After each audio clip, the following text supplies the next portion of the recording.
Hello friends, welcome back to my channel. दोस्तों, आज मैं नवरात्रि की बहुत ही सरल पूजा विधि आपको करके दिखाने वाली हूँ। तो चलिए वीडियो को शुरू करके दिखाती हूँ। सबसे पहले आपको लकड़ी का पटा ले लेना है, उस पर लाल वस्त्र बिछा लेना है। आप लाल पीला कुछ भी वस्त्र बिछा सकते हैं, तो आपको लाल वस्त्र बिछा लेना है। उसके बाद आपको कलश की स्थापना करने के लिए आपको अष्टदल कमल बनाना बहुत ज़रूरी होता है। सबसे पहले अष्टदल कमल का निर्माण करेंगे। ऐसे अष्टदल कमल बना देंगे। उसके बाद कलश की स्थापना करने के लिए कलश ले लेंगे।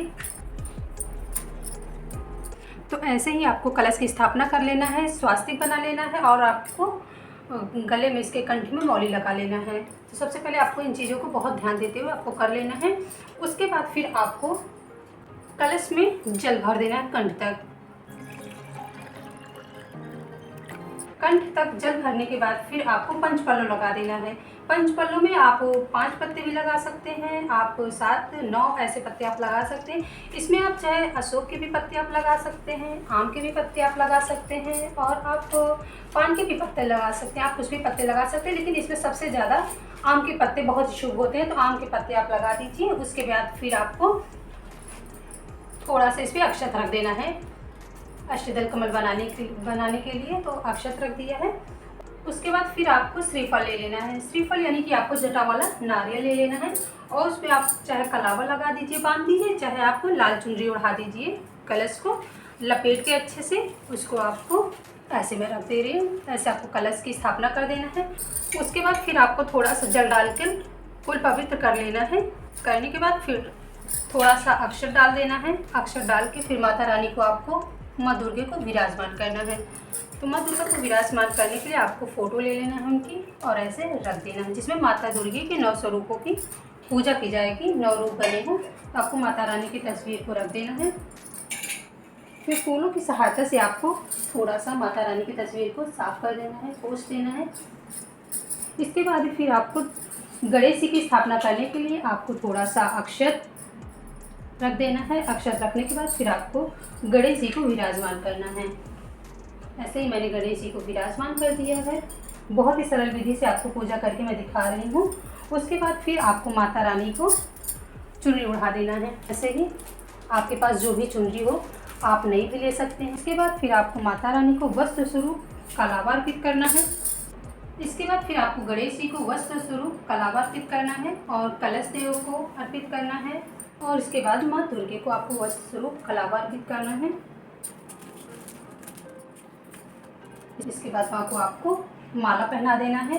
माँ को माला पहनाने के बाद आपको गणेश जी को सिंदूर लगाना है। सबसे प्रथम पूज्य गणेश जी तो हैं, तो गणेश जी को आपको सिंदूर लगा देना है। फिर आपको कलश देव को लगा देना है, पंचपल्लो को लगा देना है।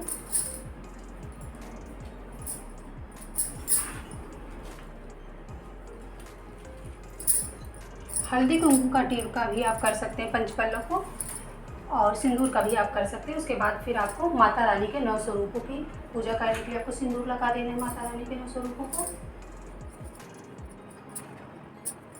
और फिर आपको अपने मांग में लगा लेना है सिंदूर को प्रसाद के रूप में। उसके बाद आपको अपने हाथों में थोड़ा सा अक्षत लेके सबको अक्षत चढ़ा देना है। फिर आपको गणेश जी को लाल फूल चढ़ा देना है, कलश देव को फूल अर्पित कर देना है और माँ दुर्गे को आपको फूल अर्पित कर देना है। लाल फूल माता रानी को बेहद पसंद है, इसलिए आपको माता रानी को लाल फूल जरूर चढ़ाना है कलश देव को ऐसे। फिर आपको गंगा जी को आप अर्पित कर देना है। आपको दीप प्रज्वलित कर देना है।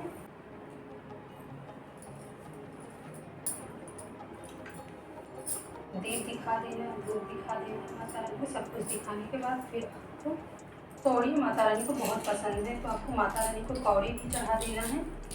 माता रानी को कौड़ी बेहद पसंद है, इसलिए आपको माता रानी को कौड़ी जरूर चढ़ा देना है। और आपको भोग के लिए आपके पास फल है, तो आप माता रानी के लिए भोग के लिए आप फल भी चढ़ा सकते हैं। अगर आपके पास मिठाई है तो आप मिठाई माता रानी को चढ़ा दीजिए, नहीं तो इसमें बहुत ज़्यादा ज़रूरी होता है बतासे और लौंग की, तो आप माता रानी को लौंग बतासे भी चढ़ा सकते हैं। जो माता रानी को बहुत ज़्यादा पसंद है, तो आपको माता रानी को लौंग बतासे भी चढ़ाना बहुत ज़रूरी होता है। और आप माता रानी के चरणों में आप 2 लौंग के जोड़े और 2 आपको इलायची के जोड़े जरूर चढ़ाने चाहिए, जो बहुत ही शुभ होता है।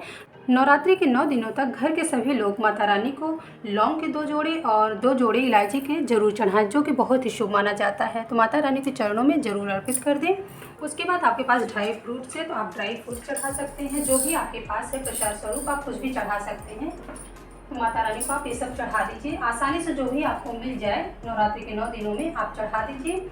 और उसके बाद फिर आपको अगर आपकी पूजा में कोई कमी है आप दक्षिणा भी चढ़ा सकते हैं। और गणेश जी को आपको जनेऊ अर्पित करना होता है, तो गणेश जी को आप जनेऊ अर्पित कर दीजिए। जो दीप प्रज्वलित किया, दीप को भी आप हल्दी टीका कर सकते हैं, तो आप हल्दी टीका आप दीप को भी कर दीजिए।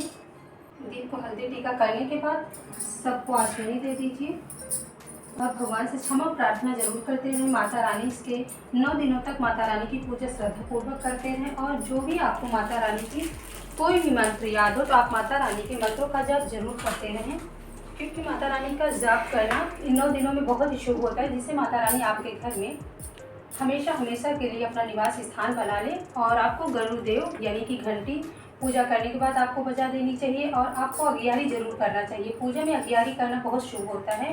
तो आपके पास अगियारी तो आप अगियारी कर दीजिए कंडे से। अगर अगियारी नहीं है, मान लो किसी रीजन पर, आप धूप बत्ती जला करके भी आप अगियारी कर सकते हैं। और अगर आपके पास दुर्गा सप्तशती की बुक है तो आप दुर्गा सप्तशती का बुक जरूर पूजा में रखें, क्योंकि 9 दिनों तक माता रानी के 9 स्वरूपों की अलग अलग कथा इसमें पड़ी हुई है। तो आप इसको जरूर पढ़ें 9 दिनों में। और इसमें बहुत सारे मंत्र, बहुत ही अच्छे अच्छे मंत्र लिखे हैं जो माता रानी के बहुत ही शुभ फल मंत्र हैं। दुर्गा जी की स्तुति है, दुर्गा सप्तशती के सिद्ध संपुट मंत्र हैं, विपत्ति नाश करने के लिए मंत्र, पाप नाश के लिए मंत्र, रोग नाश के लिए मंत्र, बहुत सारे मंत्र हैं और कथा हैं। इन 9 दिनों में माता रानी के 9 स्वरूपों की पूजा करें। और सबसे लास्ट में माता रानी की पूजा करने के बाद में आपको क्षमा प्रार्थना जरूर करना चाहिए, क्योंकि माता रानी की पूजा में जो भी आपसे गलती हुई हो, भूल चूक हुई हो, आप माता रानी का क्षमा प्रार्थना जरूर करें। जब आपकी पूरी पूजा हो जाए आप कथा पढ़ लें रोज़ाना वाली। आप कथा पढ़ने के बाद आप इस नवरात्रि के 9 दिनों तक माता रानी का पाठ करें। पाठ करने के बाद आप रामायण का भी 9 दिनों तक पाठ कर सकते हैं, जो कि बहुत शुभ होता है। और जब आपकी पूजा हो जाए, आप पूजा कर लें, तो आपको आरती जरूर कर लेना चाहिए। आरती आप कपूर से भी कर सकते हैं, आरती आप धूप दीप से भी कर सकते हैं। आपके पास जो भी हो आप आसानी से आरती कर लें और बेल जरूर बजा दें। और प्रसन्न होती हैं और उनको ये लगता है कि हाँ मुझे प्रसाद अर्पित हो गया है। तो आपको ताली बजा करके, बेल बजा करके और माता रानी को जल दे करके आपको अपनी पूजा संपन्न करना है। इस प्रकार से पूजा संपन्न होती है। तो इस तरह से आपको ज्वार उगाने हैं। ज्वार आप किसी भी बर्तन में, मिट्टी के पात्र में आप ज्वार उगाएं। और ज्वार उगाने के लिए आपको थोड़ी सी मिट्टी आपको गीली रख लेनी है। और आपको ये जौ जो है आपको रात में भीगा छोड़ देना है। भिगा करके सुबह आपको जब कलश की स्थापना करने लगे तो आपको जौ भिगा करके आपको उसकी स्थापना कर देना है, यानी कि। और इसको भी आपको चंदन टीका करना होता है, आप चंदन टीका कर दीजिएगा जब भी आप कलश की स्थापना करना। तो इस तरह से ये पूजा है, पूजन की सामग्री है। और इस तरह से आपको कलश की स्थापना करना है। और कलश की स्थापना करते समय आपको शुभ मुहूर्तों का जानना बहुत ज़रूरी होता है। तो आप कलश की स्थापना जब भी करें तो आपको शुभ मुहूर्तों को पता करके ही आप अपने पंडितों से शुभ मुहूर्त का पता करके आप उसकी स्थापना करें।